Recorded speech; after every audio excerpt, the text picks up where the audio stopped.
Okay, this is my multimeter voltmeter. I got it for $9.95 with free shipping from eBay.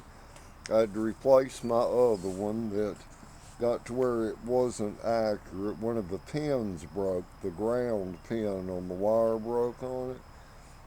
Oh, but I think I can fix that one too. But okay, right here, we have a 2002 Ford F-150 Super Crew Cab.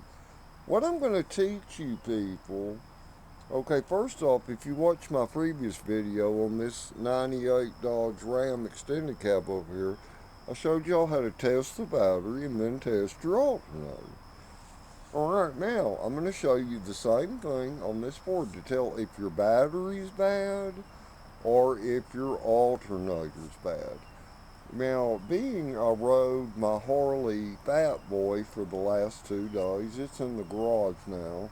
I have 3 Harleys, a 97 Fat Boy, and a 2002 Softail Custom, and a 2012 Fat Boy that I just purchased last week from San Jacinto Harley Davidson. Okay, now, let me get started, and I'm going to use this voltmeter. I'm going to show y'all how to test a battery in an alternator. Now, when I parked this truck 3 days ago, it had right at 12.6 volts in it, okay? The battery's basically still new. Okay, now this has the PATS anti-theft system, the passive anti-theft system on it. These will pull 0.2 volts every 24 hours because your security light flashes on the instrument cluster on these vehicles. So if you let one set, let's say for 3 days, it's probably from 12.6 volts, it's going to throw you down to as much as 12.2. It's actually a parasitic software program in the electronic control modules on there. A lot of F-150 owners, they don't like this. I sure as hell don't like it. But it doesn't present a problem for me because, like this Ford truck, that's my main driver. My 98 Dodge Ram and my 89 Cadillac, I drive them for leisure only. So it keeps the battery bumped up there pretty good. Okay, so let's see after 3 days what's in our battery. See, and this tells the story if you have a bad battery or it might have a bad cell in it. When they set, any of them set, that amount of time, it can pretty much, tell you. Alright, here we go. Pop the hood open.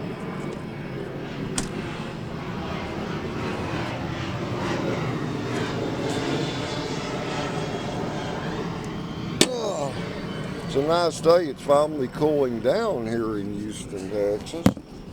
Okay, set the camera down temporarily. Okay. Our voltmeter, you can see it has a little place where you can set it down on the back.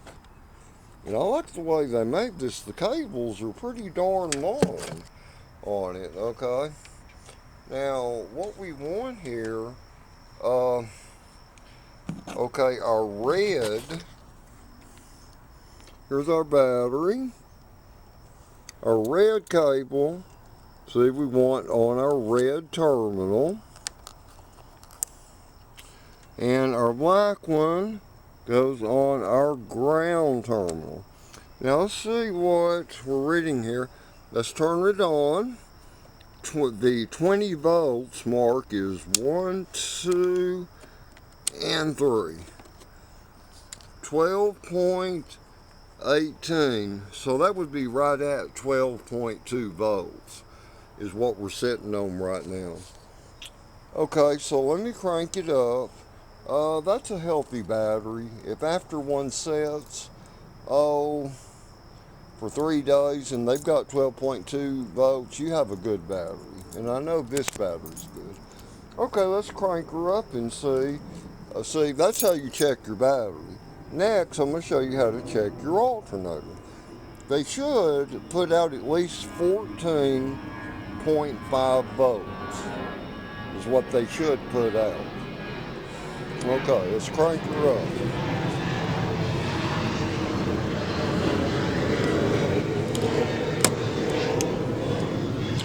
Okay, put the key in it. When I turn the key on one of these vehicles, wait until the chimes stop. Wait about 15 seconds. Give your electrical a chance. Don't be too quick. Electrical, it has a flow. Don't rush it. Okay, here we go. See, that's a fast start. A very fast start. All right.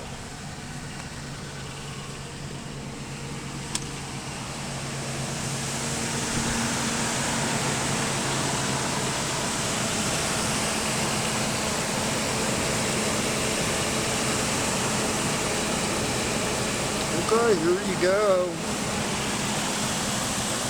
See, on this one, we're putting out 14.48, which is right at 14.5. Because see, we're using 4 digits here.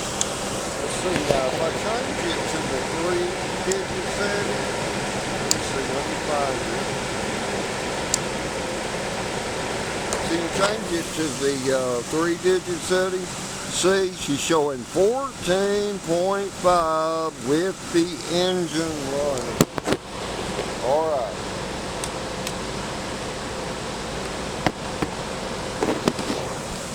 So, if you want to know how to use a voltmeter, see, anybody could do it.